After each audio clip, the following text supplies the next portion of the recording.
Salam sejahtera bagi kita semua yang mengasihi Tuhan dan pasti diberkati oleh Tuhan. Sebelum kita membaca dan merenungkan sebagian dari berita firman Tuhan saat ini, mari kita bersama berdoa. Terpujilah Engkau Tuhan, Allah yang baik atas kehidupan ini. Karena di dalam cinta-Mu kami terpelihara, kami menikmati kehidupan yang dianugerahkan bagi masing-masing.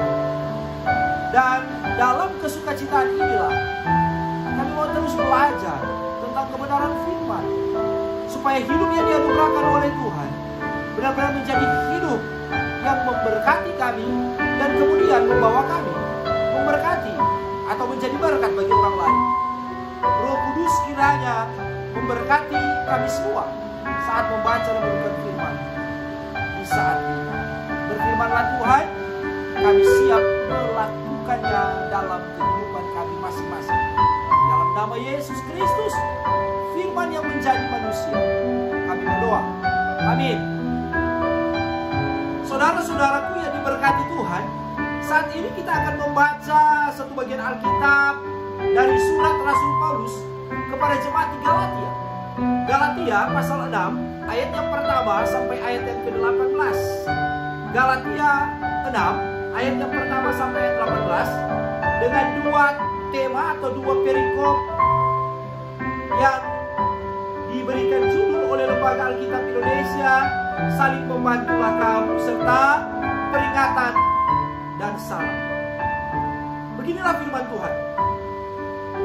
Saudara-saudara, kalaupun seorang kedapatan melakukan suatu pelanggaran, maka kamu yang rohani harus memimpin orang itu ke jalan yang benar dalam roh lemah lembut, sambil menjaga dirimu sendiri, supaya kamu jangan kena pencobaan. Bertolong-tolonganlah menanggung bebanmu, demikianlah kamu memenuhi hukum Kristus. Sebab kalau seorang menyangka bahwa ia berarti padahal ia sama sekali tidak berarti, ia menipu dirinya sendiri. Baiklah tiap-tiap orang memuji pekerjaannya sendiri, maka ia boleh bermegah melihat keadaannya sendiri dan bukan melihat keadaan orang lain. Sebab tiap-tiap orang akan memikul tanggungannya sendiri. Dan baiklah dia yang menerima pengajaran dalam firman membagi segala sesuatu yang ada padanya dengan orang yang memberikan pengajaran itu. Jangan sesat, Allah tidak membiarkan dirinya dipermainkan. Karena apa yang ditabur orang, itu juga yang akan dituainya. Sebab barang siapa menabur dalam dagingnya, ia akan menuai kebinasaan dari dagingnya. Tetapi barang siapa menabur dalam roh, ia akan menuai hidup yang kekal dari roh itu.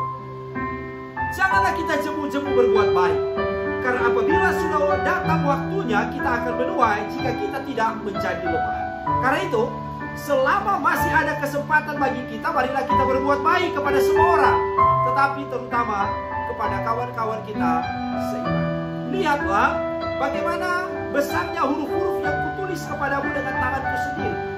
Mereka yang secara lahiriah suka menonjolkan diri, mereka yang berusaha memaksa kamu untuk bersunat, hanya dengan maksud supaya mereka tidak dianiaya karena salib Kristus. Sebab mereka yang menyunatkan dirinya pun tidak memelihara hukum Taurat, tetapi mereka menghendaki supaya kamu menyunatkan diri, agar mereka dapat bermegah atas keadaanmu yang lahiriah. Tetapi aku sekali-kali tidak mau bermegah selain dalam salib Tuhan kita Yesus Kristus. Sebab olehnya dunia telah disalibkan bagiku dan aku bagi dunia. Sebab bersunat atau tidak bersunat tidak ada artinya, tetapi menjadi ciptaan baru, itulah yang ada artinya. Dan semua orang yang memberi dirinya dipimpin oleh patokan ini, turunlah kiranya damai sejahtera dan rahmat atas mereka dan atas Israel milik Allah. Selanjutnya, janganlah ada orang yang menyusahkan aku, karena pada tubuhku ada tanda-tanda milik Yesus. Kasih karunia Tuhan kita Yesus Kristus menyertai roh kamu, saudara-saudara. Amin. Saudara-saudaraku yang diberkati Tuhan, apakah saudara-saudara mengenal sosok ini? Orang ini selama hampir 50 tahun berhasil menyelamatkan nyawa 160 orang yang hendak terjun dari tebing yang disebut The Gap, situs bunuh diri paling terkenal di Australia. Namanya adalah Don Ritchie. Ia berhasil menghentikan orang-orang yang ingin terjun dari tebing itu, sehingga dirinya kerap dipanggil Angel of the Gap atau malaikat yang berasal dari Gap. Tahukah saudara bahwa keinginan yang besar untuk menolong orang-orang yang merasa putus asa dan ingin bunuh diri tanpa mengenal siapa dan bagaimana mereka berasal, apalagi agama dan asalnya, maka Don memutuskan untuk tinggal di seberang jalan dari tebing The Gap itu. Dia akan bangun setiap pagi dan melihat keluar jendela untuk memastikan apakah ada orang yang berdiri di dekat tebing.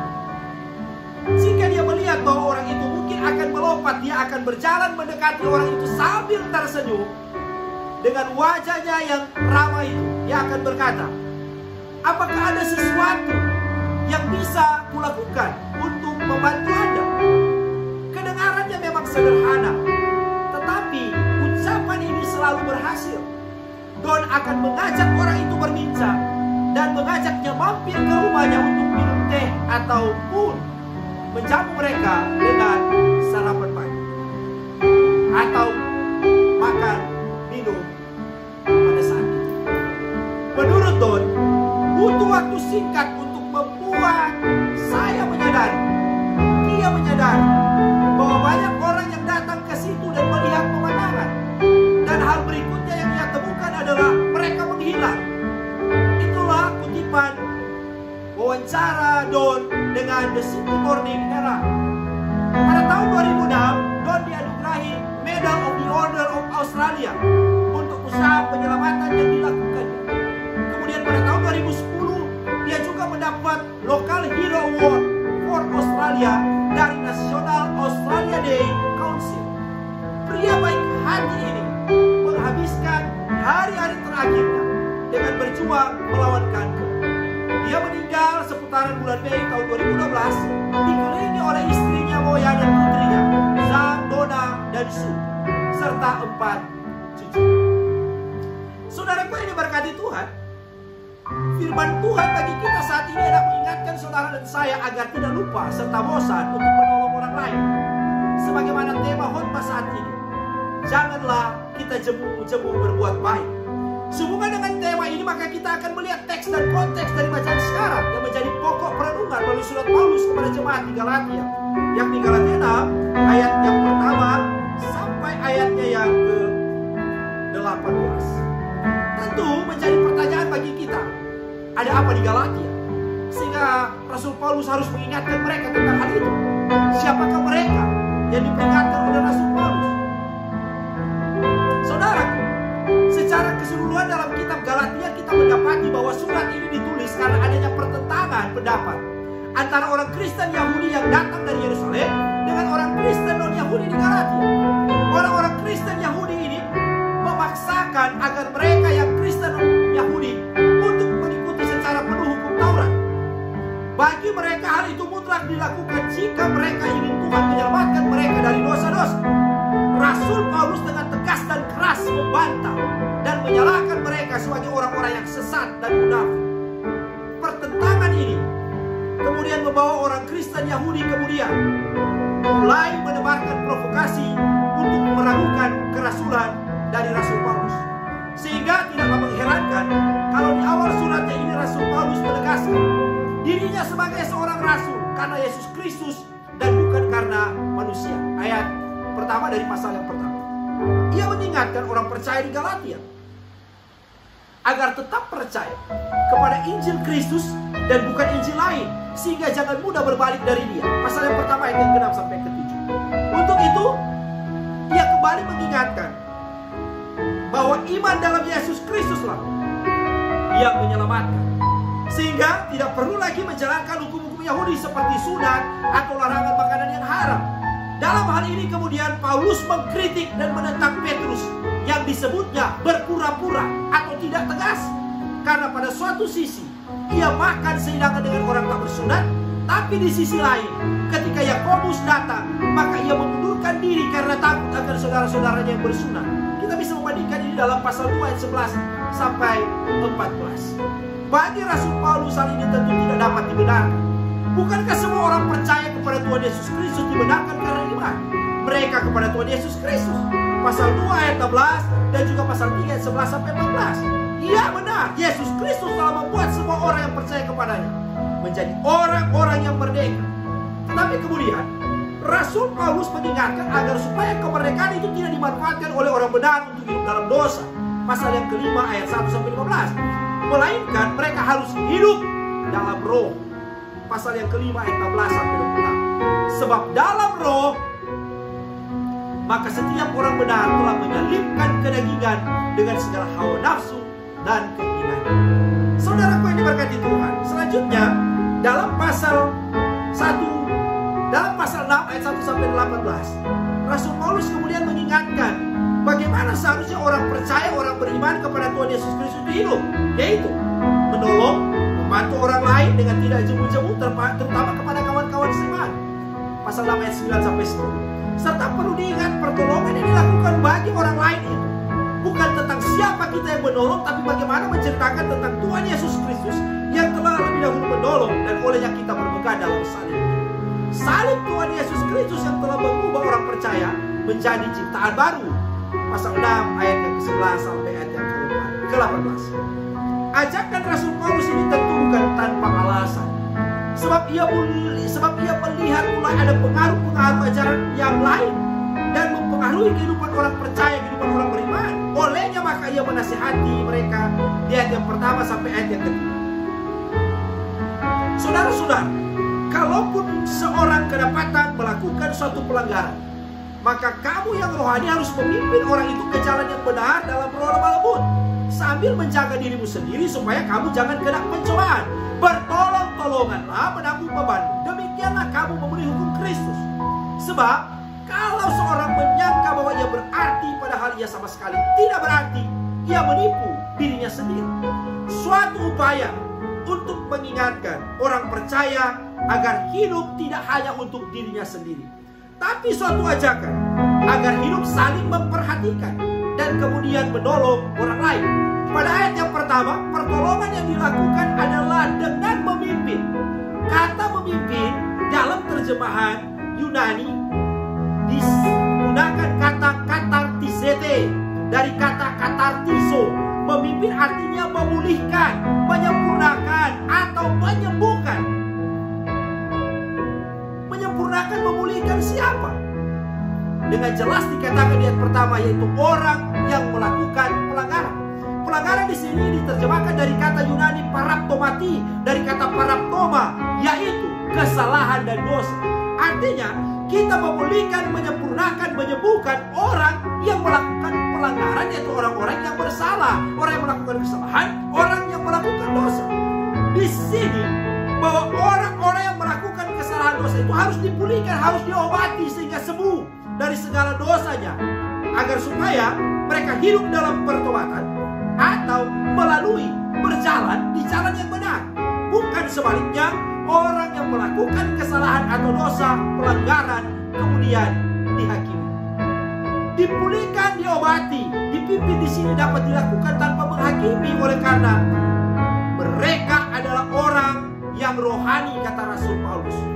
Kamu yang rohani, kata rohani dalam terjemahan Yunani, pneumatikoi dari kata pneumatikos, adalah orang-orang yang dipenuhi oleh roh.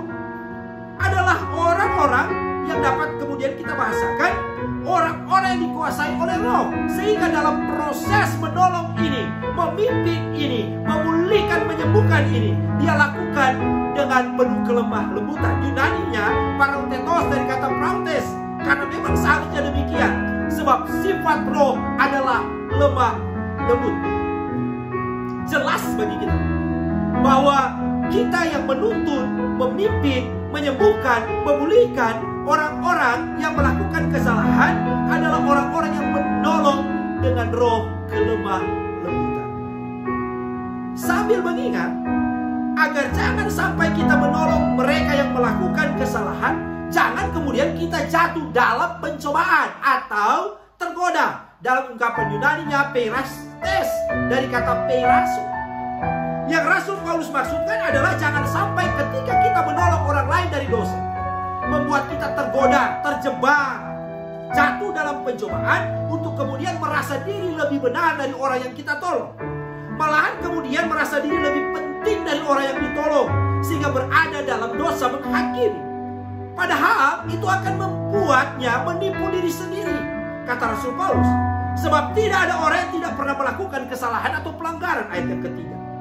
Untuk itu penting diingat sebagaimana dibahasakan, bertolong-tolonganlah menanggung atau memikul beban, karena dengan demikian kita melakukan, kita melengkapi, kita memenuhi. Dalam terjemahan Yunani yang anaplerosete, dari kata anapleroo, memenuhi, melengkapi, melakukan apa? Hukum Kristus. Apa itu hukum Kristus? Itulah yang Paulus maksudkan dengan hukum kasih yang diajarkan oleh Kristus. Kita bisa membaca di ayat yang kedua. Selanjutnya, di ayat 4-6, Rasul Paulus melanjutkan nasihatnya agar orang percaya harus memuji pekerjaan, perbuatan, tindakan atau kelakuannya. Ungkapan Yunaninya ergon. Memuji sendiri terlebih dahulu, baru kemudian ia boleh bermegah atau merasa bangga. Yunaninya, ungkapan Yunaninya menggunakan kata kaukema, dengan keadaran dirinya, agar kemudian ini membuat dia sadar bahkan malu jika membandingkannya dengan orang lain. Ayat yang keempat. Jadi seseorang harus memuji dirinya sendiri, memeriksa dirinya, baru dia boleh bermegah dalam hidup. Apakah dia tidak pernah melakukan kesalahan? Apakah dia tidak pernah melakukan dosa? Inilah yang Rasul Paulus maksudkan di ayat yang keempat. Hal ini dikarenakan setiap orang akan memikul tanggung jawabnya sendiri, ayat yang kelima. Dan penting untuk diingat tentang hal itu.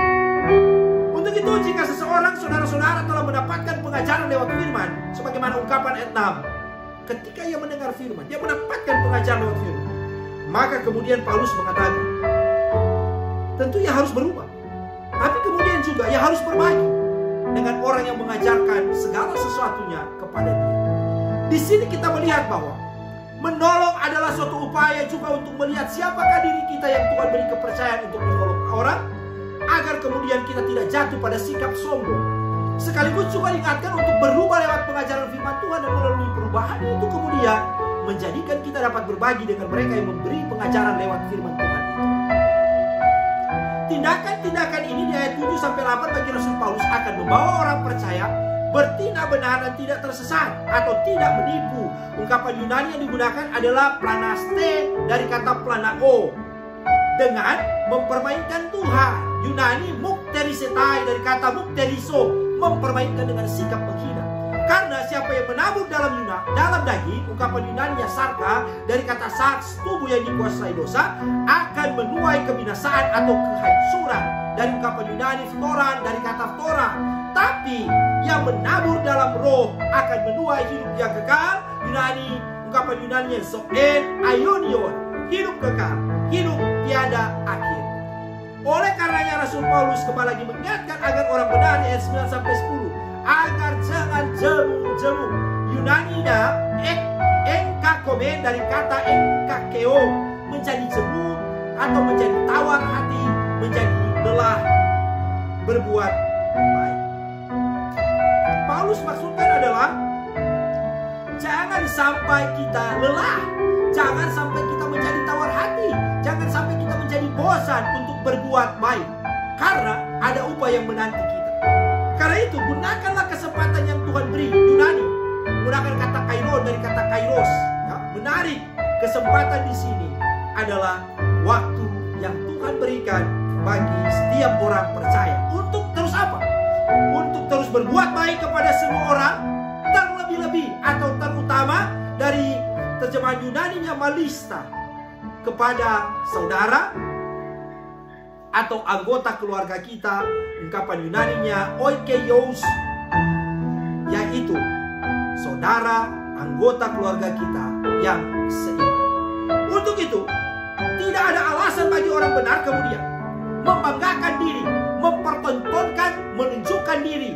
Euprosopesai dari kata euprosopeo, menunjukkan diri, mempertontonkan diri mereka dengan hal-hal lahiriah lewat sunat, agar mereka tidak dianiaya karena salib Kristus, kemudian mendorong orang lain untuk bersunat, walaupun sebenarnya mereka tidak memelihara hukum Taurat. Ini dilakukan agar mereka dapat bermegah, merasa bangga, menyombongkan. Ungkapan Yunani yang digunakan adalah kau kesontai dari kata kau mai. Mereka merasa diri bangga, bermegah, kemudian sombong dari pencapaian-pencapaian secara lahiriah. Tapi sebenarnya secara rohani tidaklah benar. Ayat yang ke-11 sampai ayat yang ke-13. Karena saudara-saudara, Rasul Paulus sebenarnya secara rohani, karena Rasul Paulus, saudara-saudara, sekali lagi, karena Rasul Paulus meluruskan pandangan yang keliru ini. Di ayat 14 sampai ayat 15 dengan mengatakan, kalau mau membanggakan, kalau mau menyombongkan diri, itu hanya karena salib Kristus yang telah menjadikan setiap orang yang percaya kepadanya menjadi ciptaan yang baru. Sehingga ini menepis kebenaran dan pembenaran akan sunat dan tak bersunat, serta kemudian memusatkannya kepada kemuliaan karya salib Kristus yang telah menyelamatkan orang bersunat dan tak bersunat. Melalui patokan inilah kemudian dapat membawa orang benar menerima damai sejahtera dan rahmat. Ayat yang ke-16. Sesuatu yang memang menjadi harapan semua orang percaya, semua orang beriman. Akhirnya, melalui surat ini Rasul Paulus memberkati orang-orang di Galatia dengan urusan berkat. Kasih karunia Tuhan kita Yesus Kristus menyertai kamu saudara-saudara. Amin. Ayat yang ke-18. Kita melihat di sini bagaimana sikap Rasul Paulus, bahwa sekalipun dia sedang menegur dengan keras orang-orang yang sesat cara berpikir, tidak membuat dia lupa untuk memberkati orang yang membenci dia sekalipun.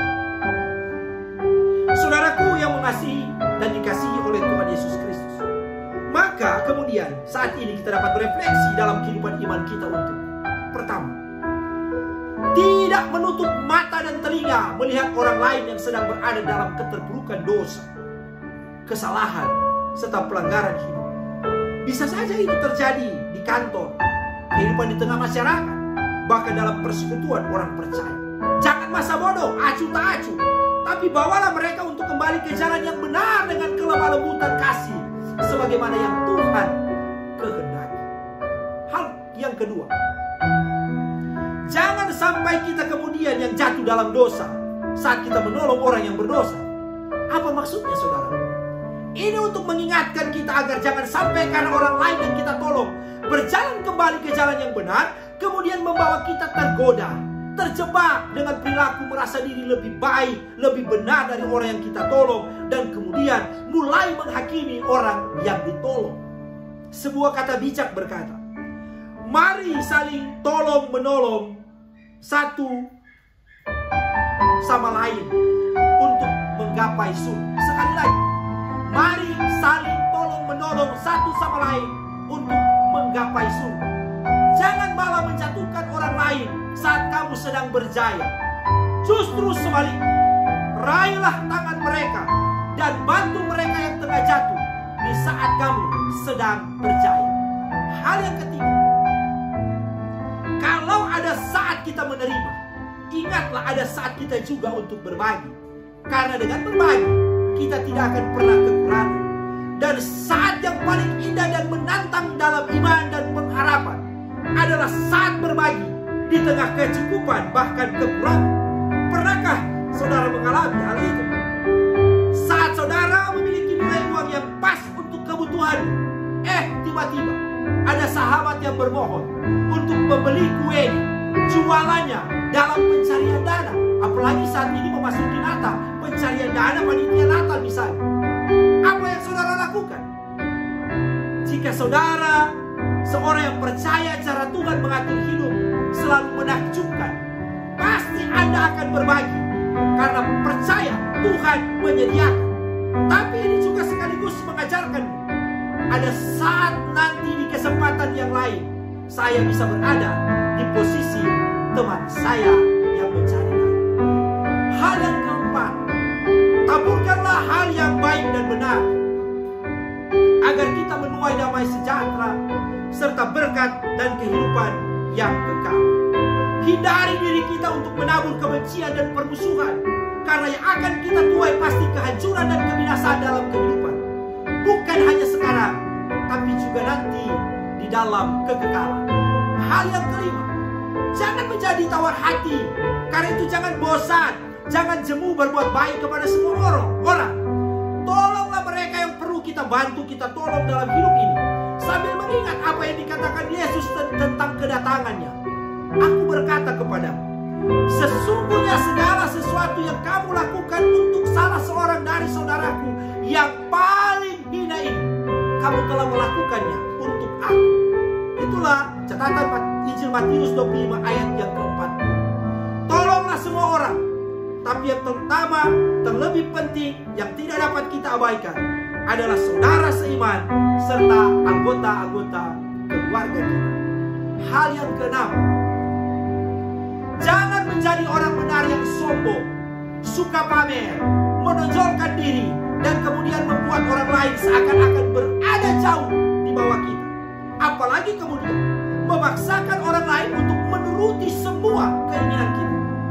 Tetaplah merendahkan hati, jangan bermegah, karena setinggi apapun dirimu, di sini masih Gunung Lokon lebih tinggi, sedangkan tiang Indihome masih kalah tinggi. Apalagi gunung. Bermegahlah dalam Tuhan, karena Dia yang telah menyelamatkan kita dari dosa melalui salib-Nya yang mulia. Jadilah ciptaan yang benar-benar baru di dalam Tuhan. Hal yang terakhir, hal yang ketujuh, damai sejahtera, rahmat serta berkat Tuhan akan terus menyertai orang yang benar, yang hidupnya tentu saja berkenan kepada Tuhan dan melakukan apa yang Tuhan inginkan dalam kehidupan ini. Sambil mengingat, kalau kita diberkati, maka jangan lupa juga untuk memberkati. Tuhan Yesus memberkati orang semua. Amin. Mari kita berdoa. Sungguh indah kabar sukacita firman kehidupan yang mengajar dan mengingatkan kami di saat ini. Biarlah hati kami, pikiran kami, seluruh hidup kami mampu melakukan, berusaha melakukan dalam kehidupan sebagai orang beriman, agar supaya firman hidup dalam kehidupan kami. Dan Dia bukan hanya sekedar menghidupkan kehidupan kami dengan semangat kebenaran firman, tapi itu juga menjadi semangat yang menghidupkan banyak orang yang mungkin berada dalam keterpurukan, berada dalam ketersesatan, berada dalam kebimbangan, dan mereka yang perlu uluran tangan kasih yang berasal dari kami. Jadikan kami Tuhan sebagai alat-Mu yang merangkul, mengangkat, memeluk, menjamah setiap orang yang ada di tengah-tengah hidup ini. Dan tentu saja terutama bagi keluarga kami, orang-orang seiman kami, di dalam nama Tuhan Yesus Kristus. Terima kasih Tuhan Yesus. Sungguh indah firman-Mu, kami bersyukur dan bersuka cita. Di dalam nama Yesus kami berdoa. Amin.